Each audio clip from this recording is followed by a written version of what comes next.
Salut les cinéphiles, bonjour ou bonsoir à tous, bienvenue dans Cinéma spécial pour les vacances de Pâques avec des nouvelles fiches, qu'est-ce qu'elles sont belles, avec toujours notre invité de marque, Pogno, qui est là, qui est gentil, et puis nos invités, cinéphiles, Patrick, salut. Salut Alex. Ça va? Mais super, écoute. Ouais. Oui, on est en forme, Thibaut aussi? On est en forme. Mais oui, on est en forme. Est-ce que Thibaut sera... des bons films aujourd'hui, j'allais le dire. Alors moi, je suis peut-être plus en forme que Thibaut, il n'est pas content aujourd'hui. J'allais dire, est-ce que Thibaut sera gentil aujourd'hui? Je vais faire tout mon possible. Bon, heureusement, il y aura des coups de cœur, bien sûr, il y aura l'agenda de Patrick, et puis dans l'actualité ciné, on reviendra sur les bandes annonces qui ont enflammé la toile. Le dernier Alien et le nouveau Beetlejuice. Voilà.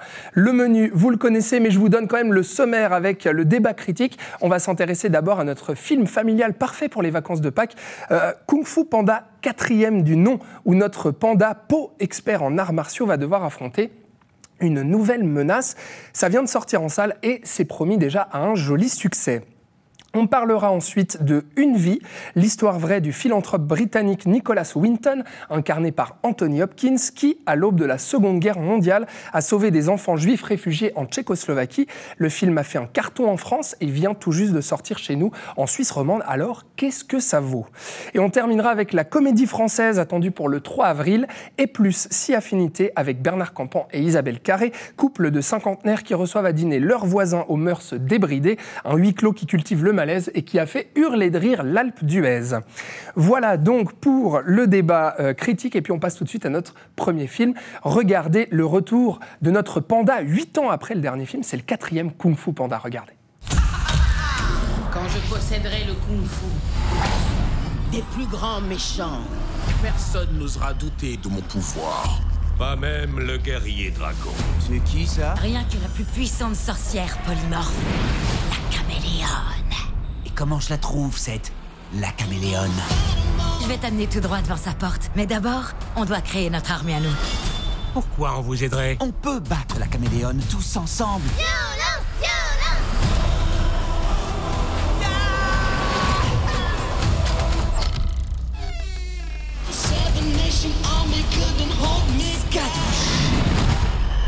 On se ressemble, toi et moi. Skadouche. Skadouche, Patrick.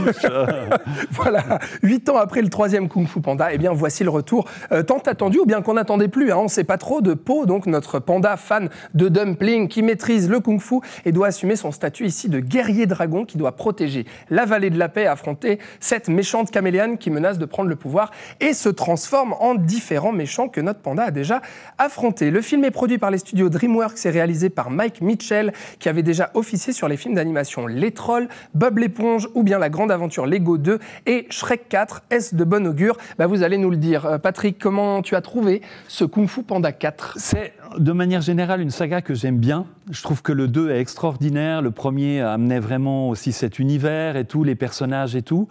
Celui-là, je le trouve aussi plutôt réussi. J'ai 2-3 petites réserves. Je vais commencer avec les réserves. Allez, vas-y. Sur mes réserves, un petit peu, c'est un humour que je trouve souvent un peu hors contexte, à l'américaine, sur le fast-food, enfin des machins comme ça, des fois un petit peu à côté de la plaque. D'accord. Qui nous sort un petit peu des choses. Qui nous sort de l'univers chinois. Qui nous sort de l'univers chinois, qui était peut-être pas aussi hors contexte dans les 2 premiers films en tout cas. Et puis peut-être un scénario assez prévisible avec des éléments qu'on aura peut-être déjà vus dans les films précédents. Il y a beaucoup de recyclage surtout quand même. Par rapport au 3, quoi, où il y a une histoire de nouveau de captation des âmes, etc. Enfin, ce Mais genre alors, de trucs. c'est pour les petits, c'est pour les grands, c'est pour les petits et grands, alors, c'est quoi? Ce qui est assez... Je pense que c'est pour les petits, mais il y a quand même des scènes assez impressionnantes. Il y a une scène assez impressionnante au début, et plus ça va en avant, plus ça va de manière à impressionner un peu. Je trouve que plus le film avance, meilleur il est. Ouais. Je trouve que l'antagoniste est excellent. Je trouve que le personnage de Caméléone est il fonctionne bien. Très impressionnant et très inquiétante. Et voilà, donc je trouve que ça, c'est plutôt une réussite. Est-ce que Thibaut est d'accord? Dernier truc, je trouve qu'esthétiquement, ça continue à être vraiment un truc techniquement, c'est bien, au niveau de ce que c'est fait, au niveau visuel, des dessins. Et ce genre oui, puis on sent l'influence de l'animation un peu hybride qu'avait amorcé aussi, notamment chez DreamWorks, le Chapeauté 2. Thibaut, qu'est-ce qu'il pense de Kung Fu Panda? T'as retrouvé ton âme d'enfant, toi? T'as eu envie de manger des dumplings? dumplings, faire du kung-fu? Presque, non. Dans l'absolu, je suis assez d'accord avec Patrick. Sur les qualités, effectivement, techniquement, c'est très soigné. Moi, je trouve que c'est vraiment dans la lignée des trois premiers, c'est-à-dire qu'on assume de faire un vrai film de kung-fu. Donc, il y a des scènes d'action assez chouettes, avec Ça, c'est cool. des belles idées dans les chorégraphies, etc. Le parcours du personnage principal aussi au film des 3 films est assez intéressant en soi. Maintenant, la limite que j'y trouve, c'est la limite que j'ai avec la majorité des DreamWorks, c'est-à-dire qu'il y a toujours ce ton qui reste quand même dans l'absolu assez cynique. Tu évoquais ça par rapport à l'humour, c'est-à-dire que contrairement à un Pixar qui assume de considérer les enfants comme des futurs adultes et donc de les confronter quand même à des choses un peu plus adultes dans l'absolu, chez DreamWorks, il y a toujours quand même ce besoin de venir désacraliser tout et n'importe quoi, de venir dédramatiser, désamorcer la moindre tension dramatique, parce qu'il ne faudrait surtout pas qu'on soit un peu trop triste pendant un moment. Il faut venir désamorcer tout ça avec une petite blague, un personnage qui se prend les pieds dans le tapis. Et voilà. Ouais, mais pourtant, il y a un peu moins d'humour, non, que d'habitude, c'est-à-dire que chez DreamWorks, Shrek, etc. Moi, je trouve quand même, je me suis dit, bon, c'est un peu moins drôle, c'est un peu moins fou, et puis surtout, scénario un peu recyclé, ça fait que ça reste en film tout à fait divertissant, mais un peu en dessous c'est divertissant, des autres films, mais moi, j'aimerais être un peu plus impliqué émotionnellement. Je trouve que DreamWorks, ça fait bien mieux sur une franchise comme Dragon, par exemple, où là, on assumait vraiment de raconter une histoire, ou de faire un divertissement. On en reparlera peut-être de Dragon. Je pense que vous êtes plus ou moins d'accord tous les deux. Patrick a l'air d'être un peu plus enthousiaste. Mais ça veut dire que Kung Fu Panda 4, il faut aller le voir au cinéma? Oui, moi je recommande absolument. Ouais, tout à fait. C'est un bon moment à passer en famille, fait de manière assez impressionnante et puis qualitative. Voilà, après c'est un peu dans les rails, mais voilà. Plus le film avance, encore une fois, plus il est bien.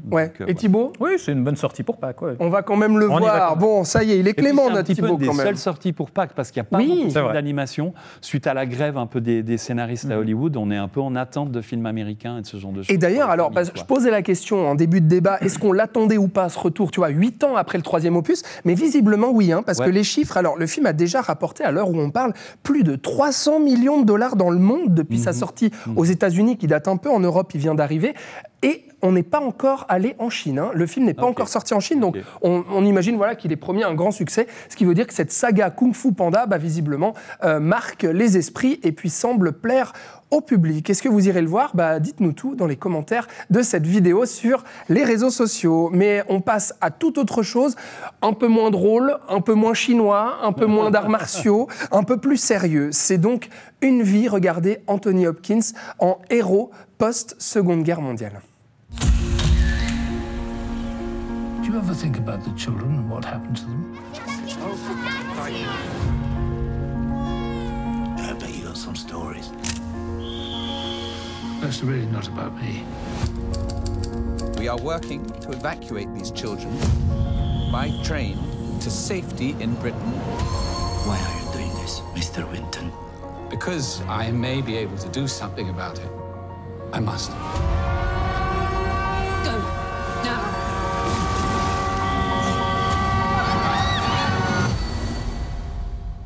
Nikki, you must know we cannot save them all. You have to forgive yourself that. On dit souvent de ce personnage de Nicholas Winton qu'il était le Schindler britannique. C'est d'ailleurs pour ça, regardez, qu'on vous a ramené le DVD de la liste de Schindler. Oui, on y pense beaucoup à ce film en voyant donc Une vie. Les parallèles sont assez frappants dans ce One Life, donc traduit Une vie, film coproduit par la BBC, réalisé par James Hawes, qui avait officié justement à la télévision, à la BBC, sur des documentaires ou téléfilms, et qui signe sa première réalisation au cinéma, avec dans le rôle titre la star Anthony Hopkins, et avec notamment, vous l'avez vu dans les images, Helena Bonham Carter. Le film a fait un carton surprise en France, plus de 1,3 million de spectateurs. C'était assez inattendu pour ce petit film britannique, mais qui vient tout juste de sortir chez nous en salle. Ça vaut quoi alors, Thibaut ? Ça vaut que si cet homme est le Schindler anglais, ce film-là n'est pas vraiment du niveau du film de Spielberg. Voilà. Non, pour moi, on est vraiment dans la caricature du biopic à Oscar, hyper ronflant, sans aucune aspérité.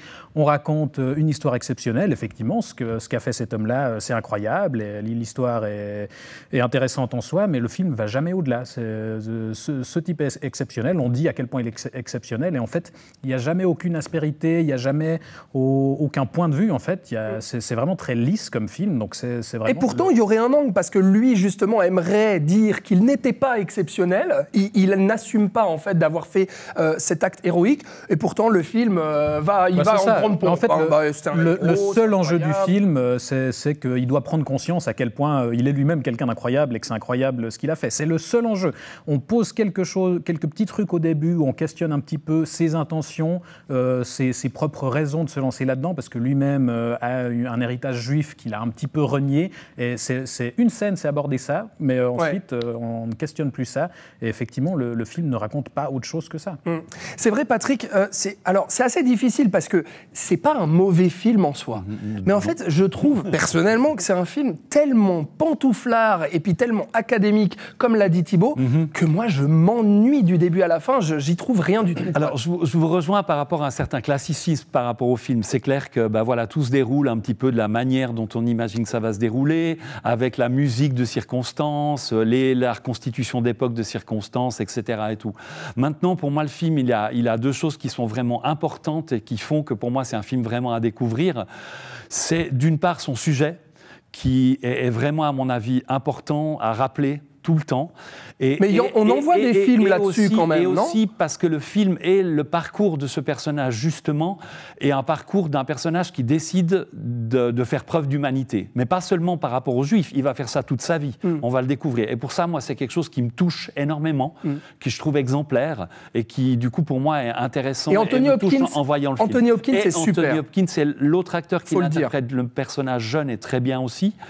Anthony Hopkins a une densité à l'écran, et une profondeur et une sorte d'humilité dans la façon d'interpréter ce personnage qui, moi, m'a beaucoup touché aussi. Quoi. Ouais. Ça peut être quand même un argument, Thibaut, ou c'est pas suffisant, Anthony Hopkins ? Non, parce que pour moi, il est très bien, mais c'est de loin pas son meilleur rôle, parce qu'encore une fois, je trouve pas qu'il a grand-chose à jouer, parce que le personnage est lui aussi très lisse. Et qu'on est sur deux époques aussi, hein, donc, comme l'a dit Patrick, on se partage. La majorité du film, effectivement. Bon, Thibaut, à t'entendre, j'ai l'impression qu'une vie, on peut s'en passer. Hein. Non, enfin, pour moi, on peut se contenter d'aller voir en fait les images d'archives de la fameuse émission dans laquelle ce personnage-là et son action ont été révélés. Voilà, on a un aperçu du sujet déjà suffisamment fort. Puis au-delà de ça, moi, le film en soi, je me suis passablement ennuyé, donc non, je le recommanderais pas forcément. Tu préfères revoir la liste de Schindler ? Ah oui. Bon, c'est bien de revoir la liste de Schindler si on a le temps quand même. Oui. C'est long. Hein. Mais alors Patrick, on va voir Une vie, One Life. Moi, je le conseille. Je pense que c'est un moment qui nous rappelle à notre humanité avec un grand acteur. Donc c'est important d'y aller. Ouais. Eh bien voilà. À vous de vous faire votre propre avis sur Une vie. Si vous l'avez déjà vu, vous pouvez nous dire justement, vous êtes plutôt d'accord avec Patrick ou plutôt d'accord avec Thibaut. On va voir si le film suivant vous met d'accord, les garçons. Mais j'ai le nez fin, j'ai le sentiment que cette comédie française est plus si affinité, va pas spécialement vous mettre d'accord. Regardez. Qu'est-ce que c'est pour qui ? On reçoit les voisins. Les voisins ? Bonsoir. Je ne vois aucun inconvénient à ce que j'aborde le sujet avec nos chers voisins. Ah non, hein. Qu'est-ce que c'est ? Alors ça, c'est des boulettes de poulet à la balinaise, c'est indonésien. Si nos voisins mettaient la musique à fond à 4h du matin, ça ne te gênerait pas de leur en parler. Je fais une petite distinction entre s'il vous plaît, est-ce que vous pouvez baisser la musique ? Attention, hein, très aphrodisiaque aussi. Et s'il vous plaît, est-ce que vous pouvez arrêter de jouir ? Tu te rappelles ? On tenait simplement à s'excuser. On est bien conscient qu'on doit vous embêter. Quand on fait l'amour. Parce qu'il y a quand même des soirs où on fait tomber tous les meubles, nous. Oh. Si tu veux mon avis, c'est des exhibitionnistes. Les orgasmes atomiques, c'est pas forcément Adèle. Voilà, Patrick me disait, mais je ris déjà en voyant ces images. Donc c'est la comédie française attendue ce printemps. Le film a triomphé au Festival de l'Alpe d'Huez avec 4 prix. Le couple et le sexe sont au centre des discussions à table de ces deux couples. Les vieux qui ne se touchent plus, Bernard Campan et Isabelle Carré, et les jeunes qui baisent toutes les nuits et qui jouissent très fort, paraît-il, vous l'avez entendu. C'est Julia Faure et Pablo Poli. C'est réalisé par Olivier Ducret et Wilfried Mintz, qui avaient déjà signé les comédies avec Ahmed Silla, L'Ascension ou Jumeaux mais pas trop. Alors Patrick, tu aimes, tu es client. Oui, moi j'aime bien. C'est une comédie en huis clos, dans un appartement, type Le Prénom. Et en fait, j'aime bien parce que ça m'a vraiment beaucoup amusé. Je trouve que l'écriture, il y a plein de répliques qui sont chocs, qui vont. Il y a une espèce même, en plus de l'humour, il y a un peu de cruauté dans certains personnages. Et puis, voilà, les situations m'ont amusé. J'ai eu plein d'éclats de rire tout le temps. Est-ce qu'on n'a pas déjà vu ça voilà. 100 000 fois, franchement? Sur ce sujet-là, non. Ah bon? J'ai pas l'impression que c'est un sujet qui est tout le temps traité comme ça et tout. Et puis, ça y va quand même assez franco. Donc, du coup, voilà, ça m'a bien amusé. Est-ce que c'est aussi subversif pour toi, Thibaut? Non, c'est pas subversif, attention. Hein. Attention, c'est pas ce que j'ai dit, hein. Ça reste léger. C'est choc voilà. et drôle. Non, aucun des deux pour moi, malheureusement. Et voilà. Non, mais pourtant, moi, je partais pas forcément perdant parce qu'en soi, j'aime beaucoup le principe du huis clos, l'idée d'avoir un truc très théâtral et voilà, les histoires de souper sur un seul, voilà, comment dire, sur un seul temps, sur un seul film, et où justement il y a les petites frictions entre les différents personnages montent jusqu'à exploser. Ça, c'est quelque chose qui me plaît, enfin qui peut me plaire en tout cas. Là, je trouve ça, je n'avais Patrick, hyper ringard en fait. Autant dans le sujet que dans le traitement, ça ne m'a pas du tout amusé. Il y a à la limite 2 petits twists à la fin que j'ai trouvé plutôt intéressants et qui là rebattent un peu les cartes et donnent lieu à des situations que je peux éventuellement trouver marrantes. Mais avant ça, je me suis ennuyé parce que le principal humour du film, c'est oulala, on parle de sexe et est-ce qu'on va réussir à en parler avec ses voisins et, en plus, c'est un couple libre, attention. Et moi, ça me fait pas du tout rire. Ouais, j'ai l'impression que c'est d'une autre époque, quoi. En fait, c'est ça. Et puis vraiment, d'avoir entendu ces vannes 1000 fois. Puis franchement, alors, elle est bien, Isabelle Carré, mais Bernard Campan. Mais je le trouve très bien. Puis il a une espèce d'un personnage un peu plus rentre-dedans, un peu plus cruauté, qui envoie des vannes vraiment très dures aux gens, un peu méchantes. Et puis ça, je trouvais assez cool aussi. Bon, moi, alors, j'ai eu plein d'éclats de rire tout au long du film. C'est vrai. Et puis, visiblement, ça plaît aussi. Hein. Alors, outre l'Alpe d'Huez, je crois que le film a déjà été montré dans certains festivals. Aux Journées du 7e art, ici à Lausanne. Et les gens aiment. Il y a eu vraiment beaucoup. Je pense que si on voit le film en plus dans une salle où il y a beaucoup de monde et tout, ça fait le taf vraiment pour un moment sympa à vraiment beaucoup rigoler, quoi. Bon, on est un peu méchants, toi et moi, Thibaut, mais est-ce que finalement, c'est pas un souci aussi de génération? C'est-à-dire que nous, on a la trentaine, et puis en fait, c'est plutôt un film pour les gens qui ont plus de 50 ans, non? Merci. Pardon, Patrick. Attention, mais non, mais c'est vrai, il faut le dire. Non, mais peut-être. Je sais pas. Je sais pas justement quelle tranche d'âge. Des fois. Pensons à certaines autres comédies françaises aussi. Au niveau des fois au niveau de l'écriture, au niveau des situations, au niveau du jeu. Tu trouves que celle-ci, elle sort du lot? Je trouve qu'elle est quand même en dessus, quoi, d'une bonne quantité de ce qu'on voit comme comédie française régulièrement sur les écrans. Alors c'est moins pire que les comédies de Christian Clavier, ça forcément. Si on part de là. Je trouve par exemple vachement mieux que Cocorico qui est sorti dernièrement. Donc dans Les Inconnus, on préfère Bernard Campan à Didier Bourdon. En fait, c'est ça que tu nous dis. Il a une carrière très intéressante en plus, Bernard Campan. Quoi. Bon, alors. Attends, Patrick, on comprend, et plus si affinité, c'est la comédie de ce printemps. Un bon moment, c'est très drôle, quoi, franchement. Par contre, pas pour Thibaut. Ou visiblement à partir d'un certain âge, peut-être. Oh là là, mais qu'est-ce qui se malhonnête. On est vache avec ton âge aujourd'hui, Patrick. Merci, les garçons, donc, pour ce débat critique. Je vous propose tout de suite qu'on passe aux news du mois. C'est l'actu ciné tout de suite.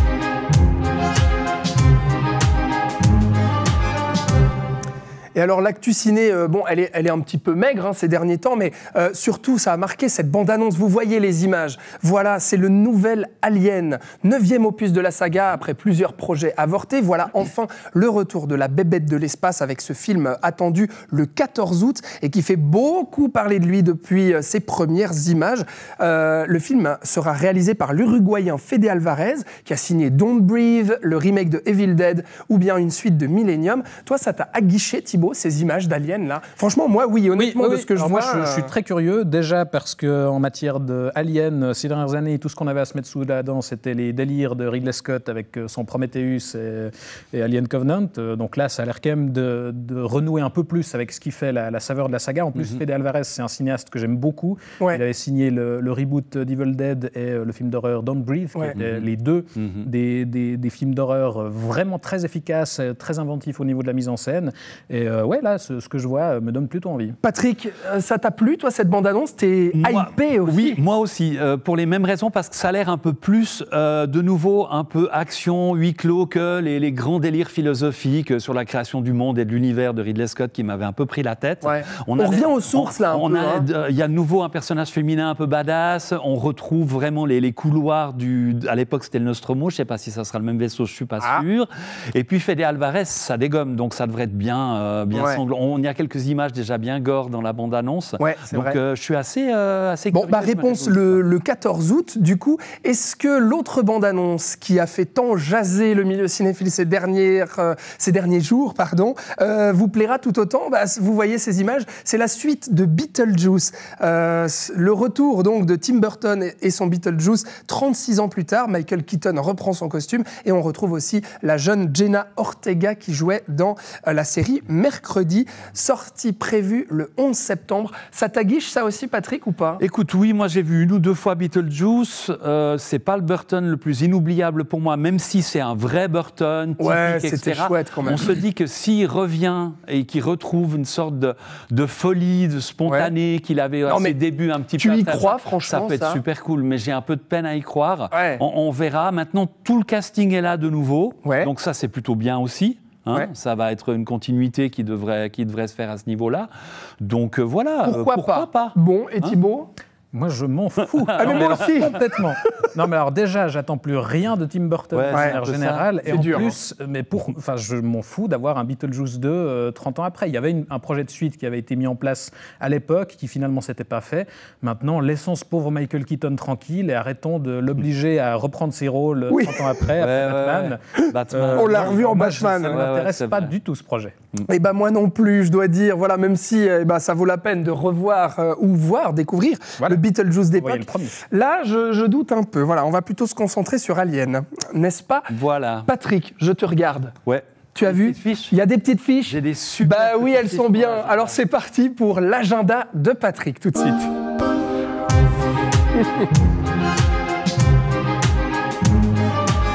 Et oui, avec la petite virgule et tout, mon Patrick. Alors, du coup, ce mois-ci, le mois d'avril, qu'est-ce qu'il y a à voir dans la région? Déjà pour les tout petits, Ciné Tagada, qu'est-ce que tu nous proposes? Un film de circonstance qui s'appelle Le Grand Jour du Lièvre, qui suit les aventures d'une famille de lapins qui travaille pour décorer les œufs de Pâques, forcément.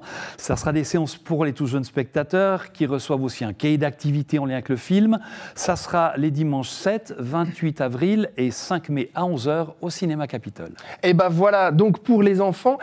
Et puis il y a un festival très attendu, Patrick. Et oui, pour les plus grands aussi, oui, tu as raison de le dire. C'est Vision du Réel, bientôt, du 12 au 21 avril à Nyon. Alors, Vision du Réel, il y aura quoi à se mettre sous la dent, Patrick? À Nyon et à Gland. Ah oui, et à Gland, bien sûr. Donc c'est vraiment un festival qui est reconnu comme l'un des festivals majeurs dédiés au cinéma du réel dans le monde. Il va présenter une majorité de films en première mondiale ou internationale. L'invité d'honneur, on en a parlé un petit peu, ça sera le réalisateur chinois Jia Zhangke, à la présence duquel vient s'ajouter celle de la française Alice Diop, qui a réalisé 8 documentaires et entre autres un film de fiction qui s'appelle Saint-Omer, qui a été pas mal récompensé. Il y a aussi l'américain John Wilson, 16 réalisations drôles et plutôt truculentes, dont How to Deal with John Wilson, qui a été nommé aux Emmy Awards. Parmi les films et la programmation, ce qui m'a un petit peu titillé... Voilà, tu as regardé la programmation, tu nous as fait une petite sélection de films. Il y avait Une famille, un documentaire courageux de l'auteur Christine Angot, qui traite du thème de l'inceste. Il y aura 2 projections en sa présence, une à Nyon et une à Gland. Une séance du film suisse Foudre, c'est un de mes films préférés de 2023, en présence de la réalisatrice Carmen Jacquet, qui fait partie du jury du festival cette année. Une série de 4 capsules réalisées par les étudiants de l'ECAL et de la aide. Paléo, une Odyssée 1976-2022, composée entre autres d'images d'archives et qui revient sur l'histoire de cet incontournable festival et institution de la région. Et puis, un dernier film, j'aime beaucoup le réalisateur Kleber Mendoza Filho, Barreto, c'est un réalisateur brésilien oui. Qui avait entre autres réalisé un film qui s'appelle Aquarius, qui a été récompensé à Cannes. Et là, il présente Pictures of Ghosts, un documentaire.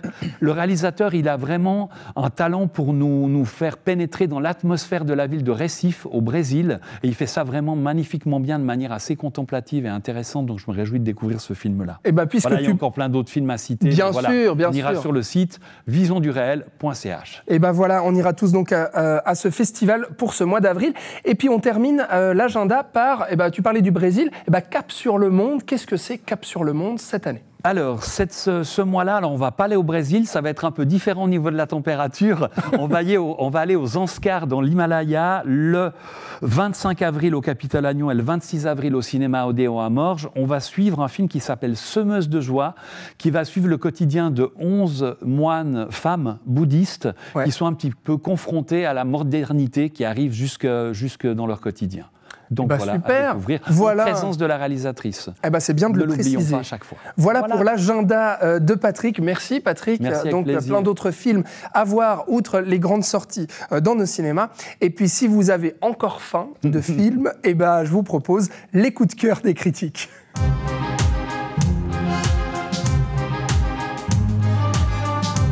Voilà, les coups de cœur, à commencer par le tien, Thibaut. Je vais me joindre à toi d'ailleurs, parce que c'est un coup de cœur pour moi aussi. Et je crois que Patrick aime bien aussi. Et voilà. Quel dommage qu'on ne l'ait pas intégré au programme. Mais on l'intègre quand même au programme, ce film. C'est Kingsland, du Danois Nikolaj Arcel, avec Mads Mikkelsen. C'est un film qui est attendu en salle, notez bien, le 10 avril. Pourquoi c'est ton coup de cœur ? Qu'est-ce que ça raconte aussi ? C'est super, oui. Alors, Nikolaj Arcel, attention. Oui, pardon. C'est un cinéaste danois très intéressant. C'est un excellent scénariste, déjà. Il était notamment au scénario de la première adaptation de Millennium. Et puis, il s'était fait connaître en tant que réalisateur avec Royal Affair, qui était un film en costume avec Mads Mikkelsen, justement, déjà à l'époque. Et là, il revient au film d'époque. On est au XVIIIe siècle, au Danemark. Et on suit justement ce capitaine, qui est joué par Mads Mikkelsen, qui est issu de la classe populaire et qui, en fait, va vouloir installer une colonie sur la lande danoise qui est réputée incultivable.